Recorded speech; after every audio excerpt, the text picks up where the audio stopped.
Hey, FCC fans, you could show your pride in a whole new way with the new FCC Visa debit card from First Financial Bank. First Financial is the exclusive banking partner of FCC, and they are just as committed to this club as you and I are. Not only does the card look awesome, but it also gets you discounts on FCC tickets and merch. Find out how to get yours and to see the account terms and conditions at bankatfirst.com/FC Cincinnati.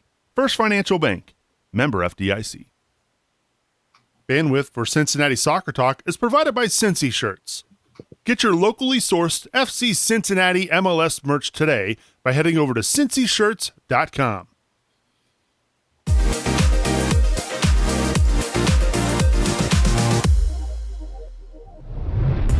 Hey, what's happening, Cincinnati Soccer Talkers? Welcome to episode 169 of The Big Show. Coming to you live from the Cincy Shirts studios. It's another fantastic Monday evening where we're going to talk all things soccer tonight, folks. Not just FC Cincinnati, but the U.S. men and women both playing really well in their respective tournaments. So we're going to touch on those two teams. And, of course, what happened over the weekend for FC Cincinnati against the Fighting Zlatans as they lose 2-0 to the LA Galaxy. Make that 10 out of 11, folks. Oy. We're going to talk about that match and, of course, some of the other news surrounding the club, potential head coaching hires, candidates, maybe potential transfers, all that and a bunch more here on CST. We are so glad you're with us this week here on The Big Show. Of course, if you're watching us live, we appreciate you tuning in. We'll be monitoring the chats on Facebook, YouTube, and Twitter. Of course, you can also tweet at us at Cincy Soccer Talk. No episode captain this week, but if you want to wear the armband for an episode of CST, head on over to our website, CincinnatiSoccerTalk.com/support. As I welcome in my cast of characters this week, I'll start with Brad Weigel. Brad, how you doing, buddy? Hey, good, Zeus. How you been, man? I'm doing well. Good. It was kind of nice not to get rained on at the match Saturday, but unfortunately, like you said, the Fighting Zlatans gave us our 10th loss in 11. So it's a brutal times for soccer here in the Queen City and in the state of Ohio in general. That is, unless you were the U.S. men on Saturday night in Cleveland. But we will talk about that a little bit later on in the show. And I'm glad that you also did not get rained on this weekend, Brad. I know it's been a rough spring.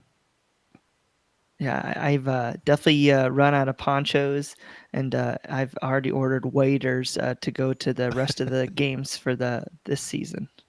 Well, glad to have you back on the show. I'm also glad to have back Rob Pierce, who had to withstand the elements Saturday night. Normally he's in the press box for us, but he went to this match as a fan, and rightly so. Rob, how are you doing, buddy? I'm good. I also did not get rained on Saturday. I spend a little bit of time over on the content side of things, but it's nice to get over here, do a little crossover every once in a while. So good to be here. I'm glad to have you on the show, Rob, and look forward to getting your take as well. Coming up here a little bit later on in the show, believe it or not, we are midway through the season already. 17 matches through the season, exactly 50% of the way. And we're going to be giving out some hardware. Not really hardware, but some midseason awards. It should be a fun, interesting debate a little bit later on in the show. But before we do that, let's get into last week for FC Cincinnati. We'll start with the Galaxy match on Saturday night. FC Cincinnati losing 2-0 to the Galaxy. 2 first-half goals that really doomed the orange and blue. And at that point, once they went down 2-0, it was going to be tough. We all knew it was going to be tough sledding coming back after that gap right there. I think the biggest surprise coming out of before the kickoff, gents, was the fact that we knew there's injuries. We know there's departures right now with the Gold Cup. We get that. But to see some guys in some positions that they're not really accustomed to playing was kind of a surprise. The biggest one probably being Fatai Alashe at right back, Brad. Yeah, when I was getting ready for the match and I was kind of counting up all the spots on the roster here, just think about this for 1 second. You had 6 of our 11 starters that played for FC Cincinnati either played in the USL or in college soccer last year. Because you had Daly and Amaya in college. You had Hoyt, Alashe, Ledesma, who else am I? Spencer Ritchie, all is USL. So, I mean, just to give you a little context of, kind of where we are right now, how tough it is for DeMay and the coaching staff. They're down players due to injuries. They've got guys on international break. And so it's just tough. I mean, you've got, like I said, you've had to go deep into this roster when we don't even have a USL team to pull from. Whereas, yeah, the the Galaxy lost to Santos, but they still had guy who's made a bunch of appearances for the men's national team, and Perry Kitchen slide into that midfield role. So you have there was a lot going against FC Cincinnati over the weekend. Yeah, thin ranks indeed. This is part of the reason why I was okay with the FC Cincinnati losing to St. Louis in the U.S. Open Cup in regulation. Could you imagine if those guys had played another 30 minutes Sure. and go into extra time? So yeah, that was definitely surprise pick at right back. But I mean, he's got to do what he's got to do when the depth is this thin. Right. I mean, it is what it is at this point. It just so happened that the first goal comes from the left side, right? I mean, Boateng did really well, got away from Alashe and fired a low cross shot, far post. I mean, Spencer Ritchie, I mean, I don't even know if some of the best goalkeepers in the world are stopping that shot. That was a really, really well taken goal.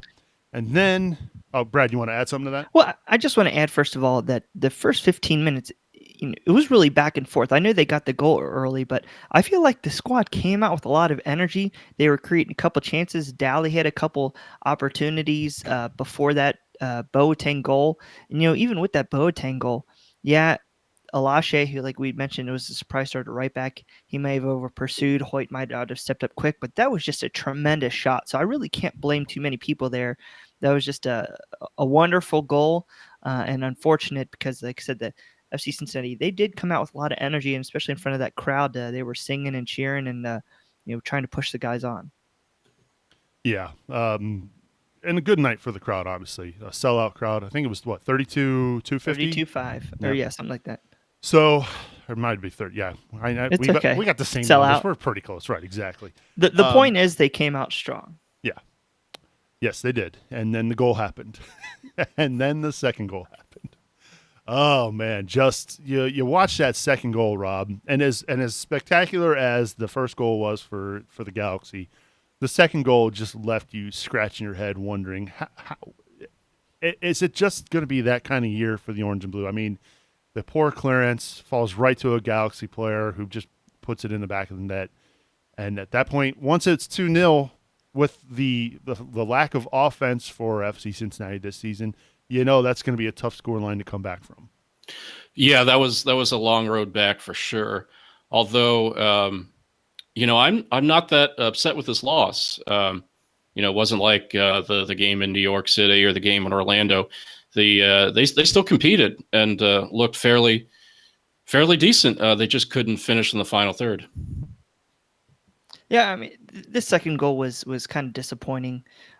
So we came out strong, great goal, but the second one, it was really preventable. I think Deplan and Hagelin got their wires crossed, and so you mentioned we were having trouble finishing our chances. Our margins are just so small. We cannot continue to let those, miss our scoring chances, and then let these little, howlers fall to our opponents, and that's exactly why we've lost 10 of 11. We're still just a little too sloppy, and we need to continue to sharpen things up. I know saying that, and then one thing with all the switches, I understand that's a tough objective, just being a realist there, but you know what, these guys are professionals. They've got to stop making this to players. They need to communicate better.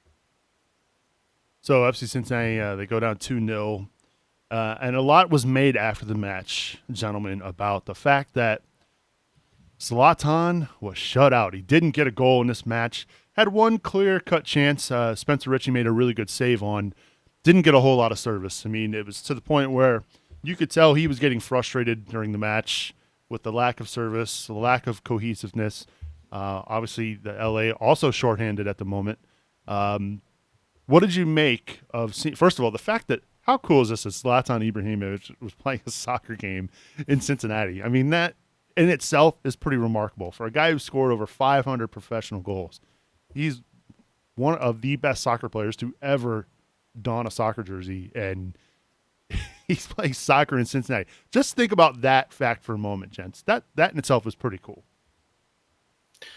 Yeah, there's a little something to get excited about. I during warm-ups and everything, I kind of found myself watching him and seeing his movements and everything. But yeah, you could tell that Hagelin's job was to pretty much lock him down, and for the most part, he did his job. See, Hagelin has been getting a lot of credit, and it's deserved. When he was up against Zlatan, he did do a good job. But I would actually point to more the fact that Leonardo Bertoni and Victor Yua, they performed better. I would say that, and I would say they're a big reason why Zlatan was having issues getting the ball. They're putting a lot of pressure on the midfield of the Galaxy. They weren't making passing. They weren't basically allowing passing lanes into the center there. So you saw Zlatan having to actually keep dropping back deeper and deeper and deeper into the midfield just to get on the ball. So I just kind of want to be aware of what was going on the field and kind of watch out some of those nuances of yes, Hagelin did do well, bodying up Zlatan, but like I said, we kept a ton of possession this week, and I know that LA was cool playing on some of the counter, but anytime you have 64% of the possession against a team of the Galaxy, that shows that at least your defensive midfield is able to possess the ball. Now, I think with FC Cincinnati, where our downfall is getting it into that final third. But I think you're starting to see some of these building blocks that Johan Demay is trying to construct within that 4-3-3. And so I actually want to give my props to Bertoni and Oyua for that performance, which made it difficult for Zlatan. Yeah, that was actually something I was mentioning during March to Match Day last week. Whoever was going to play that sixth spot in front of the two center backs was going to have to help out and do a number on Zlatan to prevent that service into into him, which is what happened. And he was getting frustrated. We saw the histrionics. We saw him at one point attempt to make a run almost from midfield, but the ball never got played to him. He hit the deck on his knees and just fell on his face. I know the guys in the broadcast booth had some fun with that as well. A lot was made of the histrionics, right? I mean, the fact that Zlatan is frustrated, right? But some credit goes to the orange and blue for making that kind of happen. Yeah, they were definitely making it difficult for Zlatan, difficult for the LA Galaxy offense for most of that game. But, kind of while we're talking about some successes here in the midfield, can I talk about two guys, Frankie Amaya and Rashawn Daly, that I thought had decent nights as well? Absolutely. I mean, I'm not sure what your thoughts are, Rob, but for me, Amaya, again, young guy playing against a team that he dreamed up playing for, coming to town, and he was my man of the match. He was. I just love his off the ball movement. Too often we see FC Cincinnati just standing still and like stacked lines, and there's just nowhere to go with the ball. And I really liked how Amaya was running off the ball. He was running around Perry Kitchen. He was trying to do probing runs between some of the between the lines, and then that actually allowed space to open up for Rashawn Daly. And you know what? Especially in the first 25, 30 minutes, he's a rookie with nerves, but Daly got in the right positions, and I'd love to see if he can get more comfortable this weekend. I'm sure he's probably going to start with Adi injured. See if he can actually put those chances into the back of the net, because like I said, I like the off-the-ball movement and some of the stuff we're starting to see. Yeah, Amaya would definitely be my FCC player of the match as well. I noticed he had a few nice defensive plays. I saw him more than once run after and make a pretty good tackle to win possession. And Daly, I would like to see him get more minutes. I'm not saying put him right into the starter role even when Adi comes back, but I'd like to see him get at least a little more time and see what he can do, and hopefully he can get some experience that way. Yeah, I'm not saying replace Adi. I'm not saying replace Maddox when they come back. I'm not saying that Rashawn Daly, but it was good to see him move off the ball and start to create opportunities. And I know that Coach Brad Goff, he put some stuff up on Instagram and in his his Talking Tactics article today, just about some of that off the ball movement in the runs and how they were kind of opening up play for each other. And so I think that if they can continue to build upon that, start to get a little familiar, start to incorporate Emmanuel Ledesma a little more, because that was my one little thing, is that it seemed to be that Ledesma was one of the three that we're actually the 4 guys going up top. Even Kakuta Mane got into the attack well. I think Ledesma was still a little bit off. He was zigging when some of the other guys were zagging. But I think, again, you're seeing the midfield develop. You're starting to see some of the back line develop. If these guys can get a little chemistry, I think that maybe when this calendar flips into July, we'll start to see some more progress and maybe some more points on the board. I guess the real question is, can Daly play right back? Because Fatai Alashe, who was playing right back in this match, goes off with an injured hamstring himself. So you've got Adi banged up. You've got Alashe banged up. I mean, the list goes on of the injuries. Garza still out. Not sure when he's going to be back. Coupled the fact that you got Waston out. You got Powell out for the Gold Cup. I mean, this is the walking wounded. And so at this point, you're probably thinking for this next match for FCC, Hoyt's going to probably have to play right back, and either a combination of Stanko and Lasso and Hagland at center back. I mean, at this point, why not try something?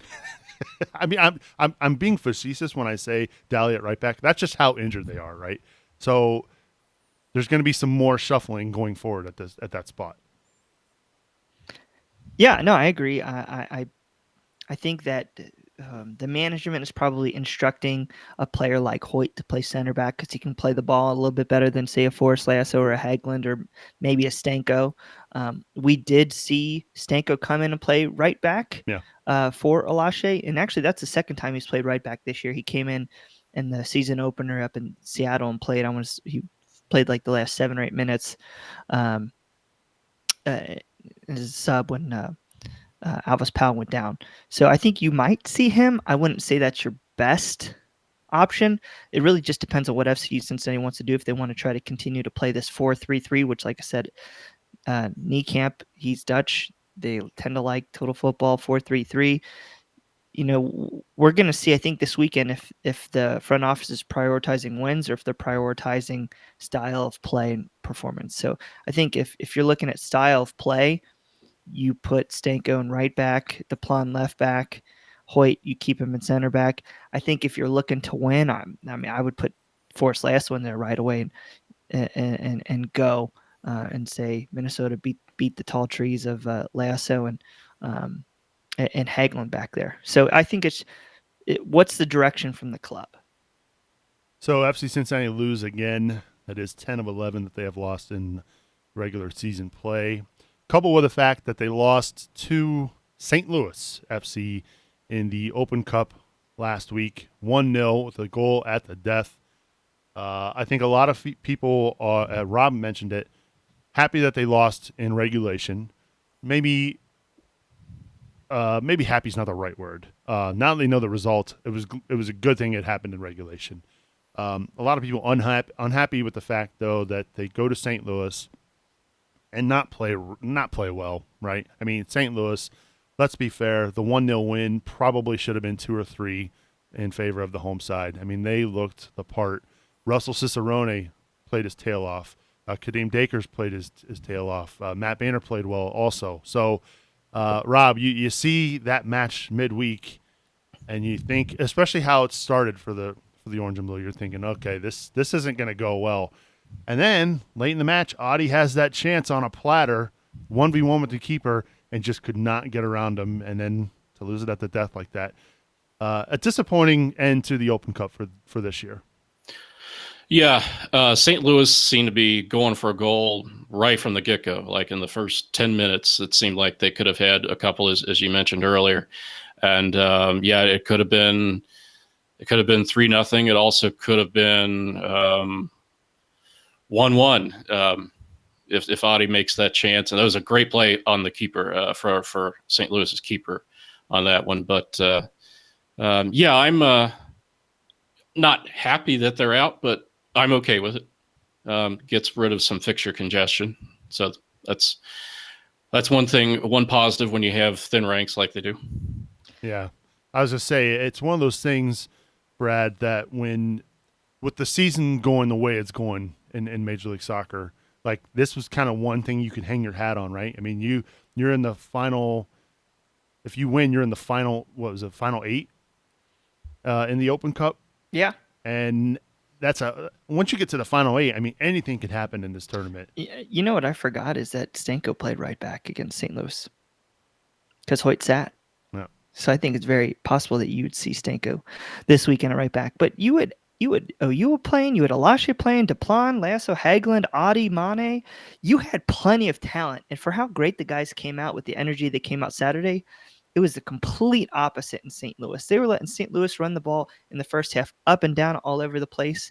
I know that they kind of switched up the formation in the second half, and you saw a lot more positive product from FC Cincinnati. Adi should have definitely scored. But it was just really, really a shame. I think we can all say that this season is lost as far as playoffs go. So this was our one thing that we could hang our hat on, look forward to try to see if we could get some sort of silverware, make some sort of run, create some sort of magic.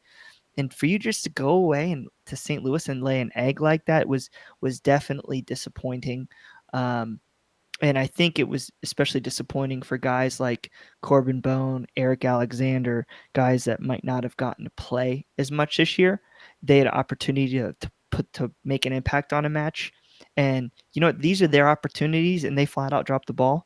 I'm not putting the loss on those two guys. I'm just saying that if I'm not playing often, I'm going to get out there and bust my butt and make sure I don't get embarrassed. Because these are guys, it's not like St. Louis are being world beaters in USL right now. I barely think that I think they're at the bottom of the playoff picture in USL. I like Cicerone. Cicerone is a guy who busts his butt up and down the field all match. Definitely admirable. But to me, he's still not Major League Soccer quality. Kadeem Dakers definitely isn't Major League quality because he, what's his pants anytime he gets into the final third, and we saw that.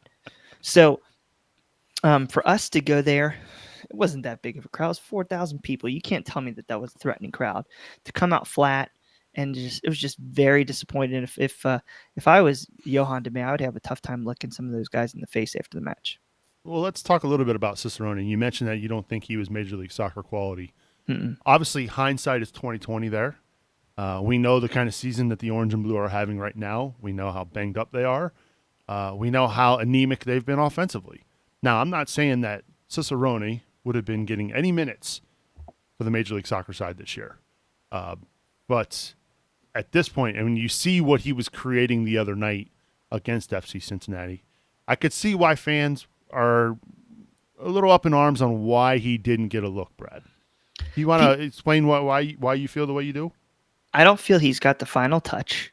He definitely, like I said, he puts a lot of effort. In a town like Cincinnati, we love players who put in a ton of effort. I mean, look at what we've done. We've dogged Shauna Coley and we've dogged Gibby for being lazy. Yet they produced a ton. Russell Cicerone didn't produce much, but he showed heart, so people like him. Okay, I think he's young. He still's got time to improve.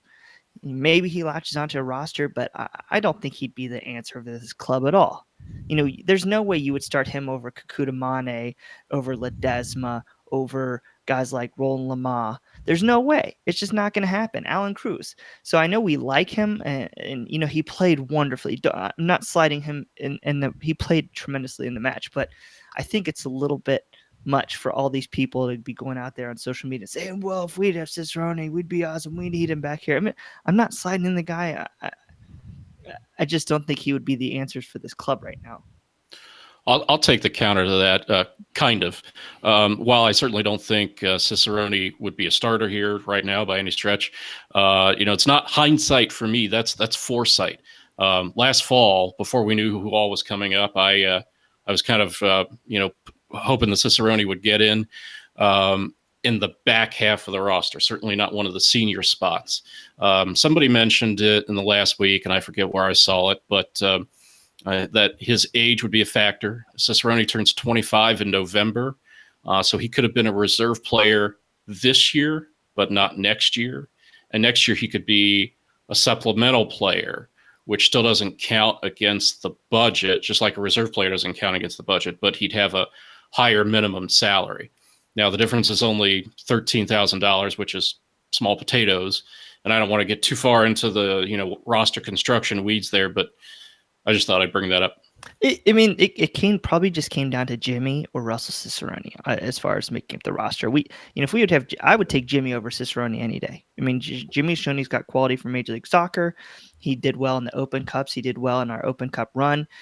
He even though he wasn't a quote unquote week in week out starter for the team in USL last season, he played. I want to say he played the third most matches. So I think if you're looking at the roster, yeah, I mean, it would be nice to have Cicerone in the case of a pinch, but I think Jimmy was still the right move there. Hindsight's 2020, right? Yeah. I mean, if Jimmy is not here with a torn ACL and getting minutes with the team, I don't think we're even having this debate. And to be fair, Cicerone played fantastic last week. Yes, and he I'm did. glad, 100%. and I'm glad that he did. I'm glad he put on a show because that's what you want to see. You want to see former players go out and get better. And who knows if he continues? What if he goes out and scores, 12 goals this year for St. Louis? Maybe he gets a look somewhere. There's another expansion team coming in the league next year, so it's good that he put on a show. Happy for him. Happy for guys like Matt Boehner, who played well. And as much as I hate to say it, I hope St. Louis goes on a nice cup run and goes and wins the thing. Highly unlikely, but you never know, right? But we'd love to hear your feedback. What are your thoughts on Russell Cicerone and the performance last week? Did you want to see him in the orange and blue this year? Hit us up, feedback at CincinnatiSoccerTalk.com. I am getting torn apart on Facebook right now. Just Chris Marshall and Tina Harris are going all in. Yeah, I'm just going to leave it there. Before we move on to our next segment where we discuss our midseason awards, I do want to give a big shout out and thanks to our tremendous supporters here at Cincinnati Soccer Talk. First and foremost, Kings Hammer and Tim Bronsel, Matt Adamczyk, Brian Malone, Jamie Smed, Jonas Tom, Jack Emery, Mike Bowman, Kathleen Francis, Teresa Everidge, Matt Imholt, Matthew Long, Joe Coling, and Taro Mullins. Thank you so much for your support of Cincinnati Soccer Talk. To learn more on how you could support the show, head on over to CincinnatiSoccerTalk.com/support. All right, let's talk a little awards, shall we? Mid-season awards for the orange and blue. A couple of different categories that we came up with. We've got the MVP, the most improved, most disappointing, the unsung hero, second half player to watch out for, and then we're also going to throw in a bonus. Who are the 5 current players that we want to see the orange and blue keep for next year based on what we saw in this first half? So, Brad, this segment was your idea. So I'm going to let you kick it off. Do you want to go with the MVP first? I want to go. Yes, but I want Rob to go first in this one. Okay, my first half MVP is Spencer Richey. I'm thinking of how many saves Spencer Richey has made to keep FC Cincinnati in games, and they might not have wound up winning those games, or maybe necessarily even drawing. Not getting points. But with Richey's play, the club has stayed competitive, and he fits my definition of valuable. Okay, now I'm going to go on this one. And when Rob and I were we're looking at the rundown today, putting our names in, I actually put in Spencer Richey first. And then you did deleted it. And I put this guy down. And then this is the reason why, Rob. When the lineup came out in St. Louis this past week, we saw one name not on the roster that people were flipping out about. And that one player wasn't Spencer Richey, because I feel like, TT can do fairly close to that same job. It was Justin Hoyt. Who would have thought heading into this season, if there was one player on the roster and it would cause fans to just lose their mind because he wasn't on the field, and that player would be Justin Hoyt. So that to me makes him a most valuable player. Not only is what he's done in the last month and a half since Koch has been gone, moving into that center back role, but even before that, with Garza out injured, with Powell out injured, Powell on international duty, he's played the left side, he's played the right side, he's played the middle. He's done every single thing you've asked for, and he hasn't complained one bit. And he's really been a vocal leader on the field. So my most valuable player definitely has to go to Justin Hoyt. And see, for me, if I had to pick one player to be the most valuable, I really struggled. In fact, I struggled with all of these. It's hard when the team is doing what they're doing. I went with Alan Cruz. I I think he's been important when he's been on the pitch. We've seen how he can be effective, his youthful energy, his ability to press. We've seen him score some spectacular goals, the back heel, the goal against Montreal. I think we're seeing right now how much we miss him, right? I mean, the fact that he has not been around has been very clear. So for me, I'm going to go with Alan Cruz. I know it's not the most conventional choice, but I think he's offered something pretty special for the orange and blue when he's been out there. And so we'll see. So moving on. The next category, the most improved player. So Rob went first this time. Brad, how about you go first this Okay, time? I think this one's a relatively easy one here. I'm going with Frankie Amaya.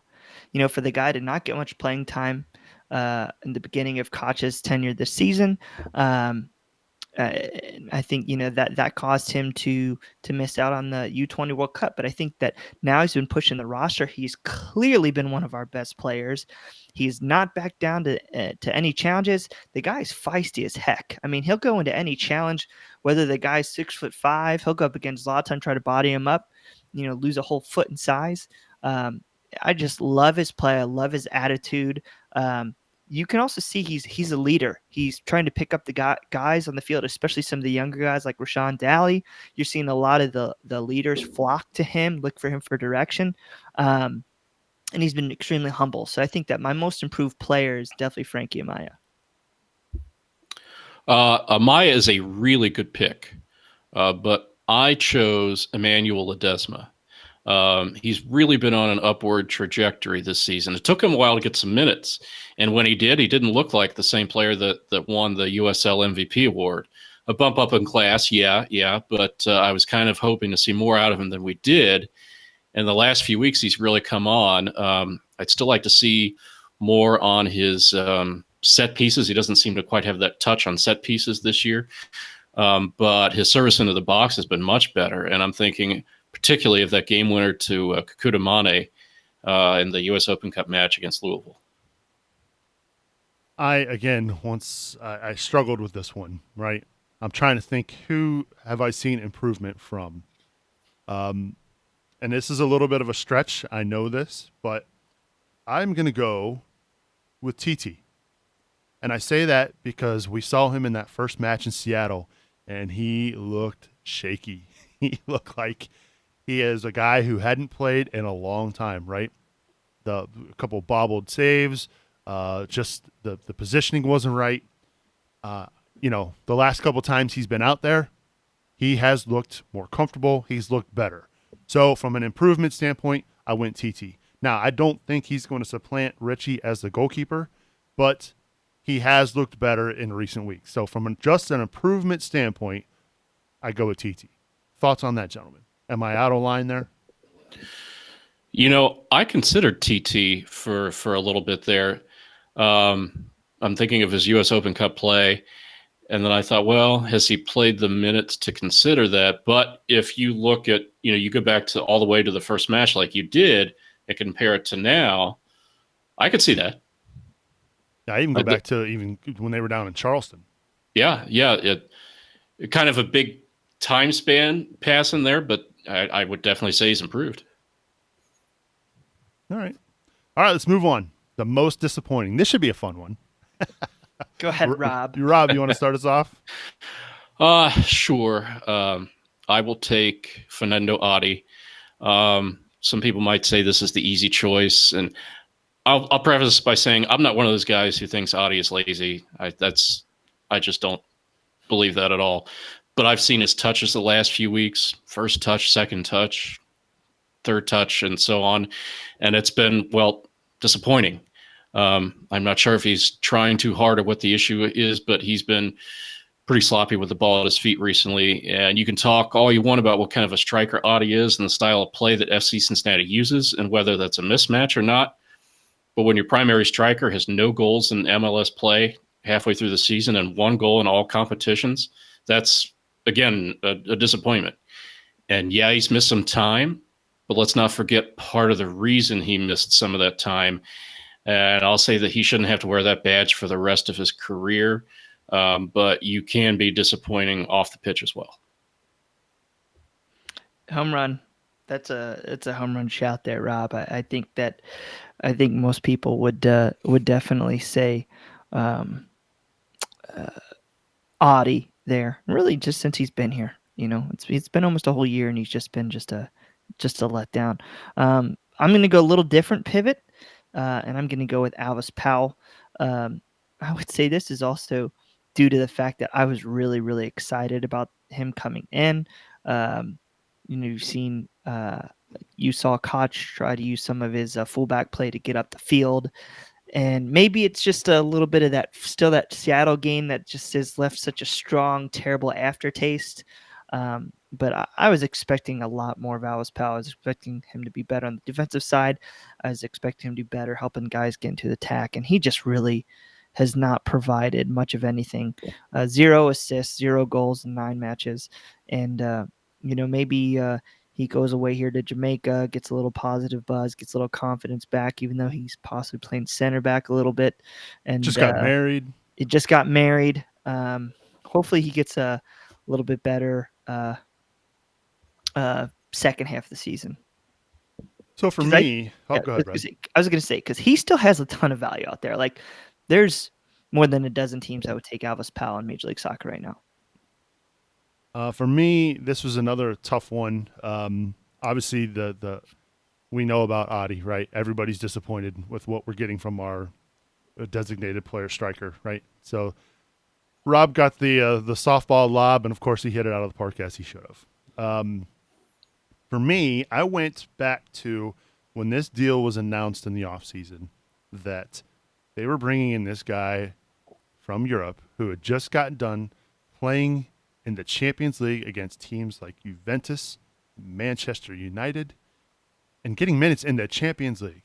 And coming over here, I was expecting way more of Leo Bertone.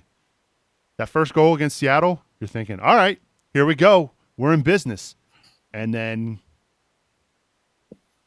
nothing. Like, I just was expecting way more from this guy who is coming over from a top European league maybe not a top European league, but playing in the Champions League. I just thought we would see more from him. And I don't know if we were going to see 6 or 7 goals from him here midway through the year, but I thought we would see a little bit more. And we just haven't, Brad. That's a great shout. It's a great shout as well. And I think it gets up in my craw a little bit more because maybe I'll talk about it a little bit later in this segment, but I think he's taken somebody's spot. Fair enough. I'll leave it there. Tina responding on Facebook that he is too pretty to be a disappointment. My wife would agree with that statement as well, Tina. So that was my most disappointing. But how about we move on now to Unsung Hero? And I'll start off, right? Because you two have been leading off. I'm going to start off this one. I'm going to go with Duplan. Now, and I say that because the injuries to Greg Garza, we've seen him play right back. We've seen him play left back. We've moved him around. And although he hasn't been the best positional player out there, the fact that he's versatile and they've been able to use him on the back line when needed, where would we be without him? Where would we be without him? Because then you got Powell and you got an injured Garza. So without Duplan, where would this defense be right now? You stole mine. Did I really? Yeah. I if honestly you read the rundown, you'd be all right. I'm sorry. You'd be dangerous. It's okay. Seems I got another one though. I'll go a different route. It's okay. Come prepared. Because I know what Rob's gonna choose. But mine's got to go to Yohan DeMay. Whoa. Yeah. I know he has not kicked the ball. But to be 29 years old and to be thrust in the spotlight in an inaugural season, replacing a coach 15 matches in, and then not just getting like a game or two, but you're talking this guy's going to have 10 games or more by the time he's done. He's going to coach a third of this season before he's done, trying to man the ship, keeping all the players engaged. And I think in the stands, and I went back and rewatched the match and I looked at the post game, they were gutted. And it wasn't like a team that looks lost, like they've just given up. It looks like each and every single one of these losses is pissing these guys off. It is hurting. It's painful. And I think that means a lot and I think that reflects very well on DeMay. He's keeping them engaged. Every match still feels important, still feels like we're learning, we're getting some things out of it. So I think that even though I chose Duplan originally as a player, I'm going to give mine to DeMay. That is innovative, Brad. I like that. And Duplan is also not a bad choice. For me, my unsung hero is Victor Ulloa. And this is kind of a strange pick, I guess you say, because I think most FC Cincinnati fans will recognize Ulloa as a very good player. But I'm saying unsung in the sense of the position that he normally plays as the 6. He's not a goal scorer, right? It's not one of the glory positions. But when this offense is on its game, it's usually because Ulloa is spraying the ball effectively around the field and getting it to where it needs to be. And he's the spark that ignites the big plays and the good buildup. All right, let's move on, shall we, gents? This is going to be the second half player you're thinking is going to have a big impact or show something to us here. So, Rob, start us off. I'm going to come back to Fernando Adi. If he's my most disappointing player, then there's only one way for him to go in my eyes, right? And that's up. He can score goals. We know that. I mean, we saw him last year. The one he had against Pittsburgh was a first-class strike. And strikers can be streaky. So if he bangs in a couple and gets his confidence, then it really could come in buckets. Who do you want, Subes? I'm going to let you pick because I got a couple. Right. I think that for the big, I mean, they drafted him in the expansion draft for a reason, right? I mean, they thought that this guy had some potential there. They really risked, picking him. So yeah, I mean, that was a big risk that they took. So for me, I'd like to see him. I'd like to see him go off here in the second half. I really think that's a good take too, because we've yet to see him fully on the field healthy with Kudamane, with an Audi together. Those guys running off each other. Maybe Ledesma or it's definitely a possibility. I mentioned before that I was looking for one player that I was looking to improve in the second half. And I mentioned that somebody might be occupying the spot that I would like to see him in, and I think that would be Alan Cruz. I'm looking to see him improve in the second half. Not that he's played that he had a bad first half. It's just he wasn't being utilized correctly. You see him now; he's utilizing his more central role. He's in the middle of a 4-4-2, but you're just seeing him dominate in the Gold Cup. Again, he's playing in a role familiar to him. He's just lighting things up. He's a young guy. He's a young DP. He's got so much potential. You don't get called the Tico Conte, for no reason. And yet we're playing, Koch had this epiphany of playing him out on the right wing. I just didn't get it. I didn't get it in my player ratings. I still don't understand it. So if I'm looking for one player. All right. Rob, did you get yours? I'm so I was so into what Brad was saying that I didn't click here in the second half of the season for FC Cincinnati. And then now 5 guys that we think similar. So something very, very similar. See right off the bat would be Amaya, Oyua, and Cruz. I think those 3 guys, mix up of a couple players, but I think my final 2. One is Matthew Duplan, I think, because he's 27 right now. He's still young. When the stadium opens, he'll be 29, still in his prime. In this league, he's done tremendous work. I think those are my 5. Yeah, I also had Amaya. I think you need a good spine, and so that's why I picked Amaya Ulloa Cruz. Richie has been phenomenal in his, and even if they're not cashed in, that he's at least, however you want to say it, Cruz, Ulloa. I went with Richie because I think he's going to be an affordable goalkeeper next year, a guy who they brought in from Europe. And so I don't know. I think the feedback at Cincinnati Soccer Talk.com.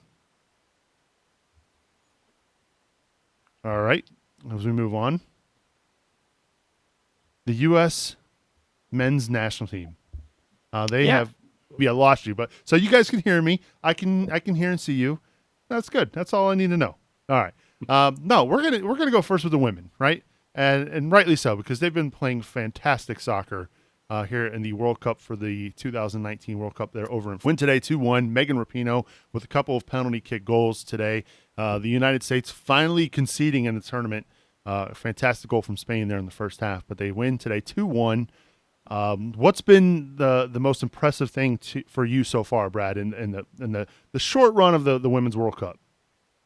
With the ladies, I mean, outside of their tremendous showing against Thailand, the thing that stood out to me has been the defense. They've conceded one goal. That was today, and really, that was, you said it was. I mean, it was a good happened, and really, these you can definitely see the step up in talent, especially I want to say from the European. England's doing well. You're seeing a lot of these European nations that have been investing a lot of time and money, especially the English and French leagues, to improve their product. So I think that if the U.S. women are going to win, they need to stay strong defensively. They need to stay compact. Love Julie Ertz in the midfield. Rose Lavelle. Again, I'll tell you what, I would wish that this match that's going to occur, I want to say Friday afternoon, France versus the U.S. Women's national team. I wish that would be the World Cup final instead of the quarters.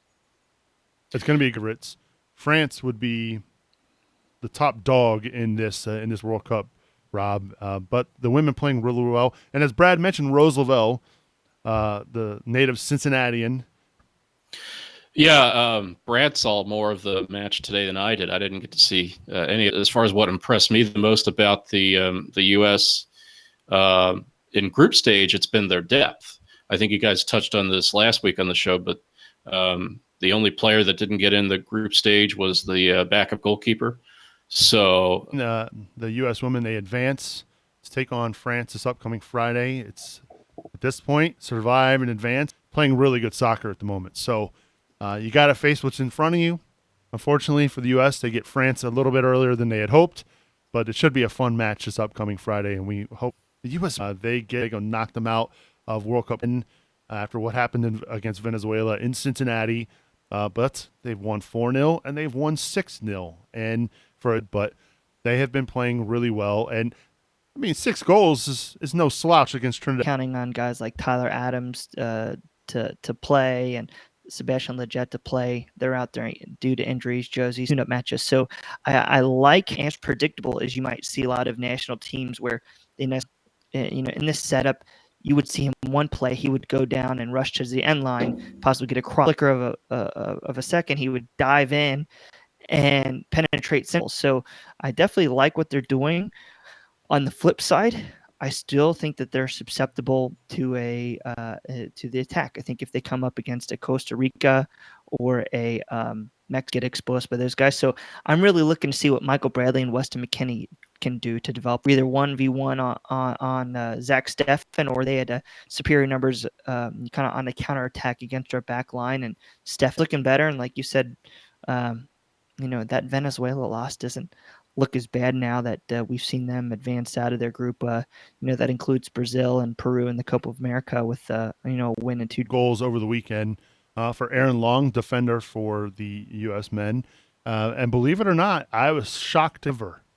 That is crazy to think about. Now, I know defenders don't score a lot of goals, but the fact that he was the first one to score 2 goals in the same match is pretty impressive. So I know Brad's concerned about the defense, and rightly so. Look, they've scored 10 as they go forward. They've got another test coming up against Panama. But right now they are tied with Mexico for the best goal differential so far in the Gold Cup with +10 in the women. So that is exciting times. That is why I'm wearing my good stuff. We've got March Match Day coming up this week. We're going to be joined by a special guest, aren't we, Brad? Yeah, Jeff. Decide if he wants to follow Minnesota or Cincinnati. So he even made I want to say, guest appearance down in St. Louis in the away section. So excited to talk about him, get his take on the midway point for FC Cincinnati, and then maybe what we can learn. So definitely going to be an interesting talk to Jeff, and looking forward to make sure you all listen in when we release it Wednesday night. Yeah. So get subscribed. That way you don't miss a single episode of Cincinnati Soccer Talk. Hopefully we've got Boston and Brad back last week. I had to fill in on short notice, so I know those were big shoes to fill. Me and Derek, we tried our best last week, Brad. I got to give a tip of the cap to Derek. He did a good job. He definitely knows his stuff. Might have to bring him back in the future. And, you did all right as a host. There's some work you could do. I don't think you bring the comedic effect right. like Boston does. When you read the intro, it's just not as well. I would say what every good actor would say. You blame the writing. You know, Dirty. Boston's fair game because we know he's getting ready to leave the country again here in a couple weeks. So we're looking forward to that. Also, we've got foot golf coming up. We are 2 months away from the 4th annual into the event. You get your 18 holes of foot golf and plus some fun activities after the fact, Brad. And selected. Like I said, it's going to be that Saturday before the home Columbus match. I think we might be getting some of the guys down from Save the Crew to get a couple teams. So I know they're going to be interested in showing, LI or I think maybe one year. I don't Is know he if going to be it was allowed Boston. to play? Would Malai? No, Brian. Ooh, ooh, dirty. That's mean. Yeah, I don't know. His leash has been pretty tight of late. Well, I don't even know why he's allowed A role in the past. I'm not exactly and sure. there's only so long he can use the pass credit. I used to run this the first couple. No, Brian. So, yeah. I'm kidding because we know he's got a lot going on. We know that, he's trying to plant that yard there at his new home. So, no, we're looking forward to the foot golf event. And, of course, our thanks to the Joseph Auto Group for being a primary sponsor again this year for it. It's not too late to get registered. Head on over to Cincinnati Soccer Talk. Up here for our final thoughts. I'll throw it over to you, Rob Pierce. Rob, thank you so much for being with us this week. Yeah, glad to be here. My final thought is if you were at the game on Saturday, and from my understanding, Tom Galerter mentioned it on the broadcast also, then you saw the Bailey acknowledge the passing of Brigade founder Kyle Kuznov Deneen. I really hope I said that correctly. In the 67th minute. I didn't know Kyle, but this was like a death in the family in a way. We really are one big FC Cincinnati family, all of us, club and supporters. And I saw the club put out a tweet and had a nice message on the scoreboard. It was just a really nice moment, and my thoughts go out to his family and to the Brigade family as well. Yeah, the team did a really nice tribute there, as always. Well said. Thank you. All right, final thoughts, Brad Weigel. I don't really have any great final thoughts. I'm trying to my heart goes out to them to be at his age and to pass away. It's sad. It just crushes you. So definitely, definitely his whole family are my thoughts and prayers, and thoughts and prayers go out to them. Oh, my fact that Nippert was sold out against the LA Galaxy. Seeing that the next home match, that fans are still flocking to Nippert despite the rough times. I'm glad to see that the fans are sticking by the orange and blue and getting out there and supporting the squad. So excited for that. Of course, that's a big fireworks night as well. And some pretty cool upcoming games for the orange and blue. It's not too long from now that still get out there, support the orange and blue. We're sticking by them no matter what's going on. Shirt Studios for Rob Pierce and Brad Weigel. I'm Subs, reminding you to watch your tag.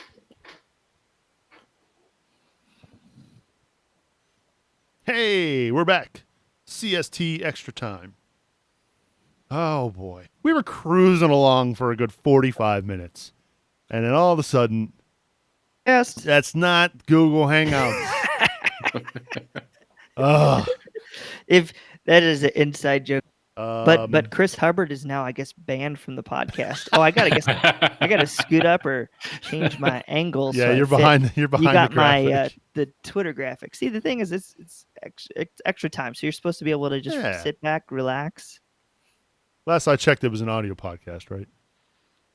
Sometimes. Boston's got his finger ready on that red button that says ban. Yes, he does. All right, let's go to this first one, shall we? I'm going to save the fun one for the end. Okay. This is from Wesley Jackson. How would you better spend Adi's $1.9 million salary? Ooh. That's easy. Oh, yeah? Yeah. Yeah. You just start Maddox up top, and then you spend $1.9 million on the number 10. Right. If it was only that easy, right? That's it. It's that easy. Yeah. There you go. It's done. You could have gotten there's plenty of number 10s out there for $2 million a year.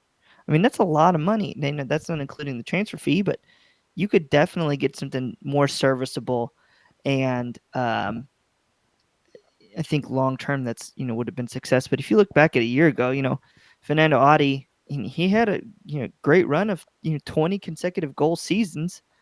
I'm gonna say, but yeah, it just has not worked out here.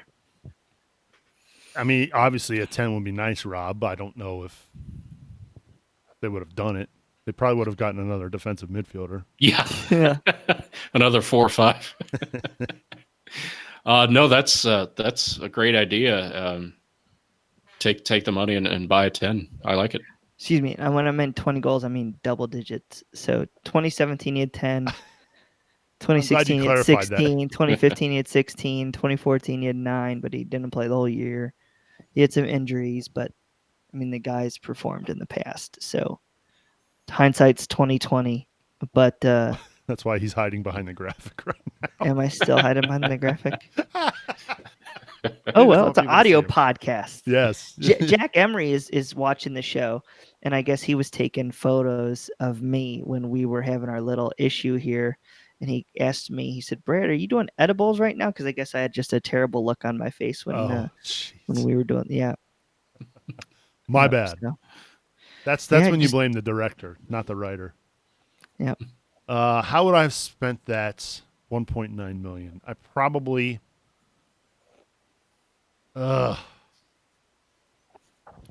See, I'm okay with spending that 1.9. I think I have a bigger problem with spending the allocation money on the international goalkeeper.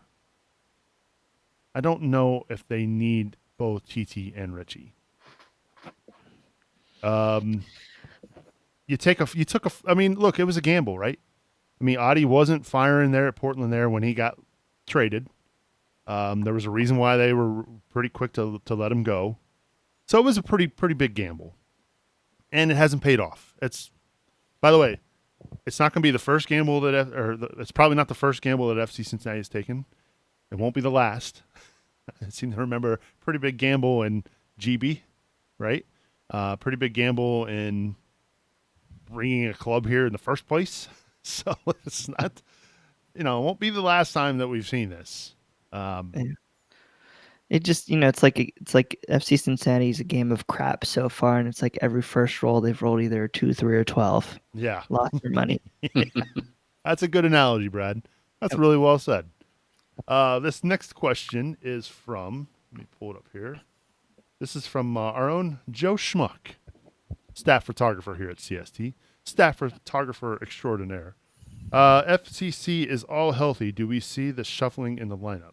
Oh, if that keyword "if" is a major part of that question. If FCC is all healthy, do we see the shuffling in the lineup? If I were in charge, I would like to see some of these younger guys get some minutes and see what you have for next year and beyond. Kind of the play your kids thing. I'd like to see Daly play some more. I'd like to see McCabe hit the field. Jimmy Haig. I'd just like to see some of these young guys get some minutes and that they drafted and see what they got. I don't know. I mean, if everybody was healthy in a perfect world, I think. Oh, did we? Did we what? No. Did we talk about Michael Vanderwerf? We totally missed that. Yeah. How did we miss that, Mr. Rundown? Come on. Yeah. Yeah. Okay. Well, let's just talk about it right now. So let's say Michael Vanderwerf comes in. And I think, people are talking about him, talking about him coming as a center back over for, is it Vitesse from the Netherlands? Yep. Many might remember him as he was the guy who got hurt that allowed Matt Miazga to play, and they went and won the Dutch Cup. It looks like he was at the match this week. Sounds like from internet sources and such that he might be moving in on a free transfer in the July transfer window. So I would assume if he's healthy, he would be at center back alongside Waston, I think. And then in a perfect world, if you could have Garza on the left and Power Duplan on the right, I would probably go with the Plan on the right. See what you have, and then I would like to see uh uh uh Oyua or I'd like to see an Alan Cruz back there. I would like to see Victor Oyua. He played the 6. Give Allen the spot at the 10, play Amaya, or excuse me, give him the spot at the 8, give Amaya at the 10, put Kakuta Mane and Roland Lamont on the wings, either side, I don't care, and put Audie up top and see what we really have. Because So- there's a lot of talent in that 11. I'm So glad you you mentioned need- Cruz because it sounds like he's having a banger tonight for Yeah. Costa Rica. Yeah, so you definitely have. You still, like I said, I'm still a believer in parts of this roster, and I think a lot of the players are still believers in parts of this roster. I mean, there's definitely talent. It's just we have had the worst luck with Greg Garza getting hurt, Alvis Powell getting hurt, international call-ups. I think having way too many CONCACAF guys in the roster with no depth was a mistake. And you had Audie, DUI, missing Lamont injuries. I didn't even know Kakuta Mane followed Ramadan, and that's why he basically didn't play for a month and a half. So I think there's just been so many different things that you've seen. We're not a deep team, and we have all these issues, and you see how we do. You see a deep roster that's got a USL team like Sporting KC. I mean, they had a rough go for the first part of this roster with the same type of stuff. So it's the pitfalls of this league, but that would be my 11 if you could roll it out in a perfect world. All right. Thank you for the tweet, Joe. Appreciate it. And last but not least, this tweet from Garrett. With talk of a new manager for FC Cincinnati heating up, I think this is fitting. If you had to choose one member of CST to be the new manager of FC Cincinnati, who would it be and why? And I think we all know this is a really, really easy answer. I think all three of us would agree on this statement. Yeah. Now, to be fair, I have won some silverware as a coach before. Granted, this was U10 soccer, so I don't know if we can really count that. I don't want to be the coach. But I think we could all, it's safe to say, Brad and Rob, that our own coach, Brad Goff, would be our candidate. Absolutely. I mean, he knows his stuff. Yeah, I think I was telling you offline earlier today, like, I've read a ton of stuff on soccer, books, podcasts, all that stuff. And this guy still, every single week it comes out on his coaching or his talking tactic article and just blows my mind of something that I have not thought of. And it just goes into just so many different things in depth. So we're really fortunate to have him on our staff and really for the FC Cincinnati fans to have that asset to read every single week. I know he's coming out with some more stuff on Amaya, I want to say later this week, Rob. Yeah, I think that's right. And, I think, if you would have said GM, I think, I don't know, maybe Brian or myself, I would like that. But if you had to do like a scouting or analytics, which I would say is more important, and somebody that I think could actually jump in and help our front office right now, I would say Ken Hecker. Yeah, I agree. His Data guy. His analytics and his XG ability to figure all that out is pretty impressive. I don't really fully get it, but it sounds smart. Dude, I've won like 8 MLS titles as a GM in Soccer Wiki. Oh, nice. Or Soccer Manager, not Football Manager, Soccer Manager, which uses Soccer Wiki for its stuff. Well, we appreciate the tweets. Thank you so much, Garrett, Joe, and Wesley. Yeah, appreciate Brad and Rob as well. Good show. Yeah. Glad to be here. Yeah, absolutely. And yeah, we'll continue to work on those internet gremlins for those watching live. And for those listening to the audio podcast, you're probably wondering what the hell we're talking about. Well,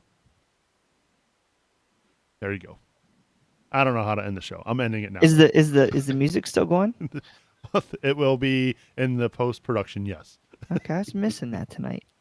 So it's kind of nice to get a little rhythm. Yeah, I don't do that live. Yeah. But anyway. Just don't feed the gremlins after midnight or give them water or anything. Right. Oh, man. On that note, it is time we get out of here. Thank you so much for watching, everybody. Peace out.